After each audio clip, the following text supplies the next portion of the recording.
नमस्कार। आज हम जिन दस्तावेजों की गहराई में उतर रहे हैं वो राष्ट्रीय शिक्षा नीति 2020 से जुड़े हैं। और ये सिर्फ कोई पॉलिसी अपडेट नहीं है। ये 34 साल बाद भारत की शिक्षा व्यवस्था को जड़ से बदलने की एक बहुत बड़ी कोशिश है। तो हमारा आज का मिशन सिर्फ ये जानना नहीं है कि क्या बदला है, बल्कि ये समझना है कि इन बदलावों के पीछे की सोच क्या है। बिल्कुल सही कहा। ये 21वीं सदी की पहली शिक्षा नीति है और इसका आधार, जैसा हमारे स्रोत बताते हैं, डॉक्टर के कस्तूरी रंगन समिति की रिपोर्ट है। आज हम सिर्फ नियम नहीं, बल्कि इसके पीछे की जो पूरी फिलॉसफी है उसे डिकोड करने की कोशिश करेंगे। तो शुरू कहाँ से करें? शायद इतिहास से। आखिर ये 34 साल का इतना लंबा गैप क्यों आया, ये समझना जरूरी है ना? हाँ, ये गैप ही अपने आप में एक कहानी है। देखिए, पहली नीति आई थी 1968 में, कोठारी आयोग की सिफारिशों पर। दूसरी 1986 में, राजीव गांधी के समय। फिर 1992 में एक छोटा सा संशोधन हुआ और उसके बाद एक लंबा सा नाटा। 34 साल तक हम लगभग उसी पुराने ढर्रे पर चलते रहे, जबकि दुनिया पूरी तरह बदल चुकी थी। तो ये 2020 की नीति उस ठहराव को तोड़ने का एक बहुत बड़ा प्रयास है। और ये दिलचस्प है कि इस बार समिति के अध्यक्ष एक वैज्ञानिक थे, इसरो के पूर्व प्रमुख डॉक्टर के कस्तूरी रंगन। क्या उनके नजरिए का कोई असर इस नीति पर दिखता है? बिल्कुल दिखता है। इस नीति में डेटा विश्लेषण और भविष्य की टेक्नोलॉजी पर बहुत जोर है। प्रक्रिया भी काफी व्यवस्थित थी।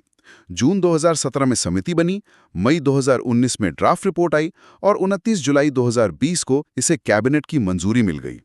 और एक बहुत बड़ा लक्ष्य रखा गया, शिक्षा पर जीडीपी का 6% खर्च करना। अच्छा, पर ये 6% वाला लक्ष्य तो शायद पहले भी था। हाँ, ये लक्ष्य पहले भी था, पर कभी पूरा नहीं हुआ। इस बार इसे लेकर गंभीरता ज्यादा दिखती है, ऐसा कहा जा रहा है। ठीक है, तो अब आते हैं उस बदलाव पर जिसकी सबसे ज्यादा चर्चा हो रही है, स्कूल का नया ढांचा। पुराना 10+2 सिस्टम जिसे हम सब पढ़कर निकले हैं, अब वो खत्म।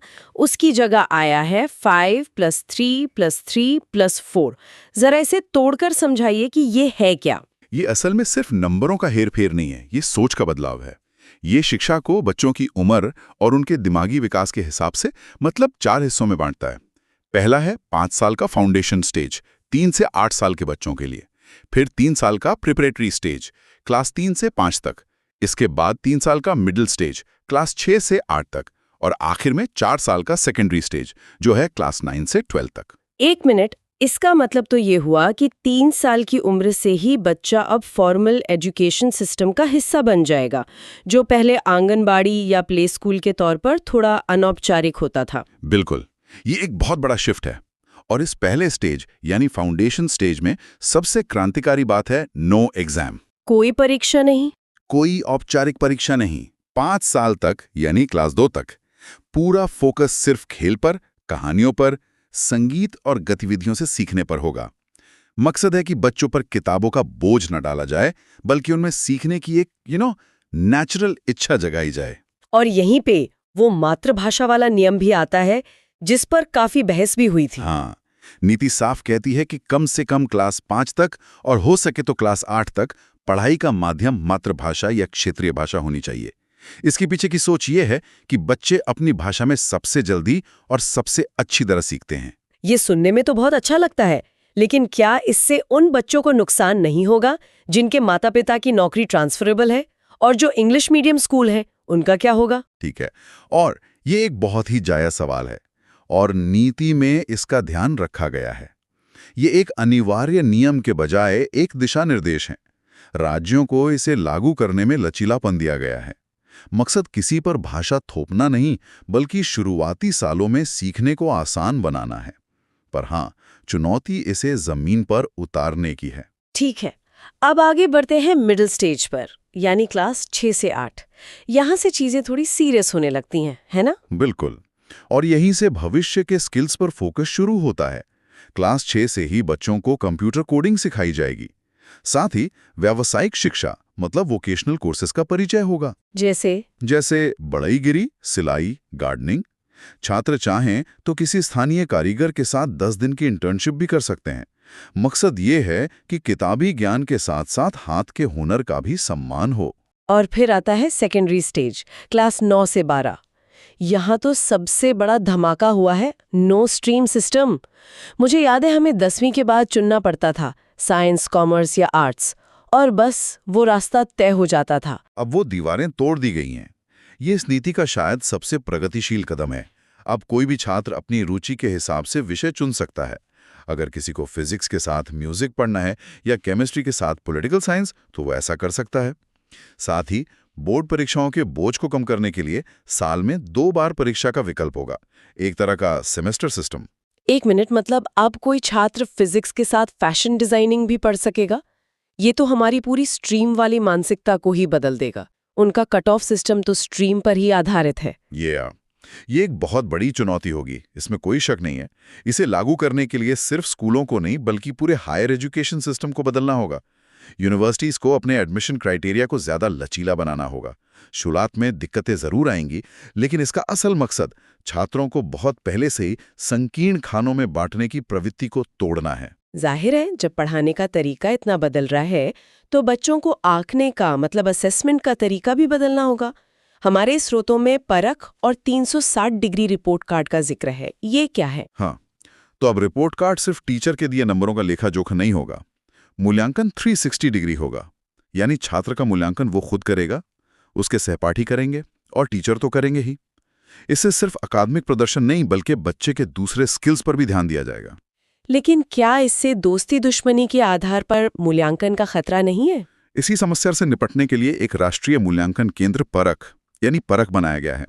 इसका पूरा नाम है performance assessment, review and analysis of knowledge for holistic development. इसका काम पूरे देश के लिए मूल्यांकन के मानक और नियम तैयार करना है, ताकि ये प्रक्रिया पारदर्शी और निष्पक्ष हो। तो स्कूली शिक्षा में छात्रों को जबरदस्त लचीलापन दिया जा रहा है। अब सवाल ये है कि जब यही छात्र कॉलेज पहुंचेंगे तो क्या उन्हें वही आजादी मिलेगी? यहाँ भी फ्लेक्सिबिलिटी ही मूल मंत्र है। सबसे बड़ा बदलाव है मल्टीपल एंट्री एग्जिट सिस्टम। इसका मतलब है कि अगर कोई छात्र इंजीनियरिंग के दूसरे साल में पढ़ाई छोड़ देता है तो उसका वो साल बर्बाद नहीं होगा। अच्छा, तो उसे क्या मिलेगा? 1 साल पूरा करने पर उसे सर्टिफिकेट मिलेगा, 2 साल पर डिप्लोमा, 3 साल पर डिग्री, और अगर वो 4 साल का कोर्स पूरा करता है तो उसे रिसर्च के साथ डिग्री मिलेगी। तो ये ड्रॉप आउट की समस्या को कम करने का एक तरीका है। पर ये काम कैसे करेगा? अगर एक छात्र एक कॉलेज से डिप्लोमा लेकर दूसरे कॉलेज में डिग्री पूरी करना चाहे तो? ये सब बदलाव बहुत बड़े हैं, पर इन्हें जमीन पर उतारने के लिए हमें 2 सबसे जरूरी चीजें चाहिए: बेहतरीन टीचर्स और अच्छी टेक्नोलॉजी।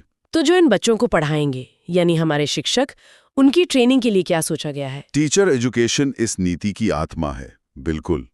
इसमें 3 बड़े सुधार हैं। पहला, 2030 तक शिक्षक बनने के लिए न्यूनतम योग्यता 4 साल की इंटीग्रेटेड बीएड डिग्री होगी। जो मौजूदा 2 साल वाले बीएड कोर्स हैं, वो धीरे धीरे बंद हो जाएंगे। ये एक बड़ा कदम है, लेकिन उन लाखों शिक्षकों का क्या होगा जो पहले से सिस्टम में है? उनके लिए ब्रिज कोर्स और लगातार प्रोफेशनल डेवलपमेंट के मौके होंगे। मकसद ये है कि शिक्षण को एक गंभीर और प्रतिष्ठित पेशा बनाया जाए। दूसरा सुधार है शिक्षकों के लिए national professional standards for teachers, मतलब एनपीएसटी बनाना। और तीसरा, शिक्षक शिक्षा के लिए एक नया नेशनल करिकुलम फ्रेमवर्क एनसीएफटी 2021 लाया जाएगा। और टेक्नोलॉजी का क्या रोल है? हमारे स्रोतों में दीक्षा और निष्ठा जैसे प्लेटफॉर्म्स का जिक्र है। हाँ, दीक्षा का मतलब है digital infrastructure for knowledge sharing. ये एक तरह का ऑनलाइन भंडार है जहां टीचर्स के लिए ट्रेनिंग मटेरियल और बच्चों के लिए ई कंटेंट उपलब्ध हैं। और निष्ठा वो इसी दीक्षा प्लेटफॉर्म पर चलने वाला दुनिया का सबसे बड़ा शिक्षक प्रशिक्षण कार्यक्रम है। लक्ष्य है 42 लाख शिक्षकों को ट्रेन करना। एक और मिशन का नाम बार बार आ रहा है, निपुण भारत। इसका क्या मकसद है? निपुण भारत का लक्ष्य बहुत सीधा और बहुत जरूरी है। हमारे देश में कई बच्चे क्लास 3 तक पहुंचने के बाद भी एक सामान्य वाक्य ठीक से नहीं पढ़ पाते। इसे लर्निंग पॉवर्टी कहते हैं। निपुण भारत सीधे इसी समस्या पर हमला है। इसका लक्ष्य है कि 2026-27 तक क्लास 3 पास करने वाला हर बच्चा बुनियादी पढ़ना लिखना और अंक गणित सीख जाए। क्योंकि अगर ये नींव ही कमजोर रह गई तो 5+3+3+4 का पूरा ढांचा ढह जाएगा। तो अब अगर हम पूरी तस्वीर को एक साथ देखें और 1986 की नीति से 2020 की नीति की तुलना करें तो 5 सबसे बड़े अंतर क्या होंगे? अंतर बिल्कुल साफ है। पहला, ढांचा 10+2 से 5+3+3+4 हो गया। दूसरा, मंत्रालय का नाम MHRD से बदलकर शिक्षा मंत्रालय हो गया, जो फोकस में बदलाव दिखाता है। तीसरा, एमफिल खत्म और मल्टीपल एंट्री एग्जिट सिस्टम शुरू। चौथा, GDP का 6% शिक्षा पर खर्च करने का मजबूत इरादा। और पांचवां, मूल्यांकन का तरीका नंबरों से हटकर 360 डिग्री होलिस्टिक रिपोर्ट कार्ड मतलब पारख पर आ गया है। तो आज हमने देखा कि राष्ट्रीय शिक्षा नीति 2020 सिर्फ कुछ नियमों का संग्रह नहीं है, बल्कि ये सीखने और सिखाने के तरीके को लेकर एक पूरी नई सोच है। ये बदलाव बहुत गहरे और दूरगामी हैं और इन स्रोतों के आधार पर आज की चर्चा समाप्त करते हुए एक विचार छोड़ जाते हैं।